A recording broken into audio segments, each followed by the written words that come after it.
Bugun Toshkent yana xalqaro savdo markaziga aylanmoqda. Anhor lokomotivda bo'lib o'tayotgan China Expo, Xinjiang Commodity Exhibition O'zbekiston va Xitoy o'rtasidagi iqtisodiy aloqalarni mustahkamlovchi eng yirik ko'rgazmalardan biri.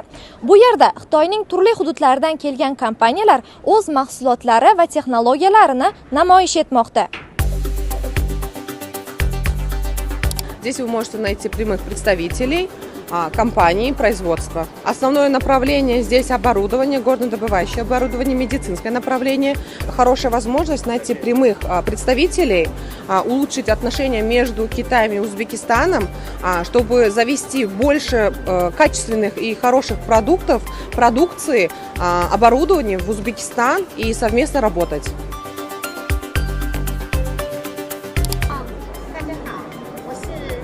Здравствуйте, меня зовут Вивиан, я представитель Самаркандского международного университета.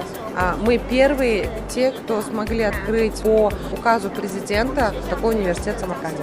Наше направление в университете основным является тем, что мы приглашаем китайских студентов обучаться в университете и обучать узбекский язык на протяжении 4 лет. Мы очень надеемся на будущее дальнейшее сотрудничество, чтобы студенты больше познавали китайскую культуру, также развивались в Узбекистане и получали все свои квалификации в Китае, а также в Узбекистане. Asosiy narsamizda 3 ta narsamiz bor edi. Birinchisidan o'sha guruchli lapshasi ekan. Guruchli lapshasi 1 minutda o'sha pishib chiqadi dedi. 1 minutda pishib chiqadi и yeyishingizga ham juda qulay va yumshoqqina dedi. 我们这次呢也是第一次来到乌兹别克斯坦，就来到这里以后， O'zbekistonda bozor birinchi o'rin juda katta bo'lganiga qaramasdan, lekin Xitoyning tovarlari juda kam, Xitoy mahsulotlari juda kam. Lekin bu bizga minusga kirmaydi. Yomon tarafimiz yo'q, chunki bizda halol sertifikatimiz bor, o'shaning uchun bizga kirishimizga katta imkoniyatlar bor deyapti. Qaysi mahsulotlaringizga O'zbekistonda talab yuqori bo'ladi deb kutyapsiz? Shu sousimiz asosan o'sha gamburgerga, pizzalarga, fast-foodlarda ishlatiladigan, menimcha eng zo'ri shu ketsa kerak deb. Sizlarni bu ko'rgazmaga qatnashishga nima undadi? 我们企业是做建筑新型的节能降温材料。 O'zimizning davlatida qurilish sohasidagi kraska sohasida eng oldingi holatda yuryapmiz. Endi biz Saudiya Arabistondaymiz, Portugaliyadaymiz, Afrika tomonlarida biror o'zimizning kraska narsasini olib borib shu yerda tashviq qilib qilyapmiz. Endi O'zbekistonda bu narsa texnik yo'q. Endi birinchi marta bu yerda yaxshi qilib sizlar bilan uzun muddat hamkorlashib bo'ldi. O'zbekiston kompaniyalari bilan hamkorlik qilishda qanday ustuvor sohalarni ko'rasiz? 乌兹别克斯坦它最适合的企业合作。 Biz sizlar bilan hamkorlashib olgandan keyin biz faqat bu nuqul nima qurish sohasidan emas, mayli transport, rastamoshka shu holatlar bilan yaxshi ishlab olsak sizlarga ham foydasi bo'ladi. Undan sirt hozir bular yangi olib kirib olgan issiqni qaytaradigan, temperaturani tuvanlatib beradigan shu kraskasi butun sizlarning davlatga, masalan, o'shanday joylarga hamisi konseyner ishlatasizlar, sovutish uchun, to'g'rimi? Endi bular agar keyin yaxshi sizlar bilan ishlab turib olsa, shu davlatniki tok manbasini kamaytirib yuborishga, tejashga ham foydasi bo'ladi deb. Bu ko'rgazma haqida qayerdan xabar topdingiz va ko'rgazma jarayonida qanday ma'lumotlarga ega bo'ldingiz?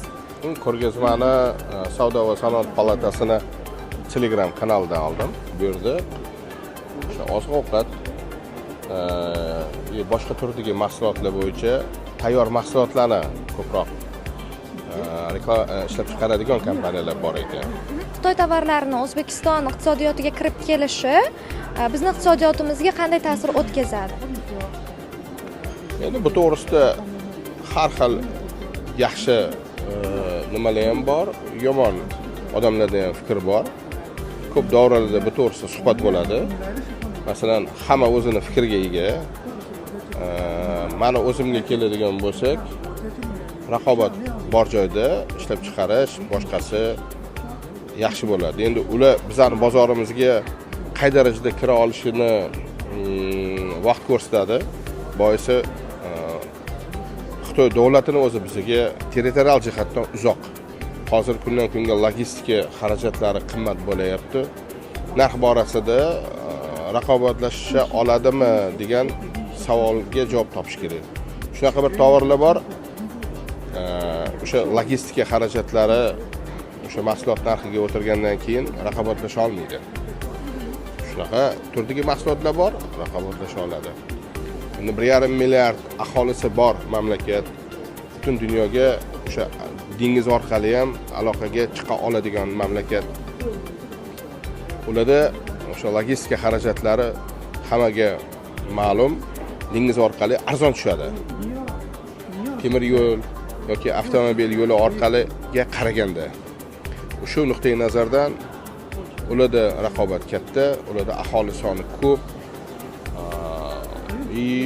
Ularda yangiliklarni ko'proq kutishimiz mumkin. Bizga bundan qo'rqmasligimiz kerak. Biz ham o'shanga qarab, fikr qilib, xulosa qilib harakatlanishimiz kerak degan fikrdaman.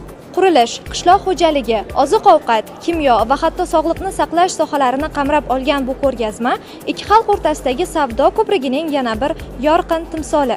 Ishtirokchilar bu yerdan yangi sheriklar, yangi bozorlar va eng muhimi o'zaro ishonchni topishmoqda. Ko'rgazma nafaqat mahsulotlar taqdimoti, balki jonli muloqot, hamkorlik va yangi g'oyalar maydoniga aylanmoqda.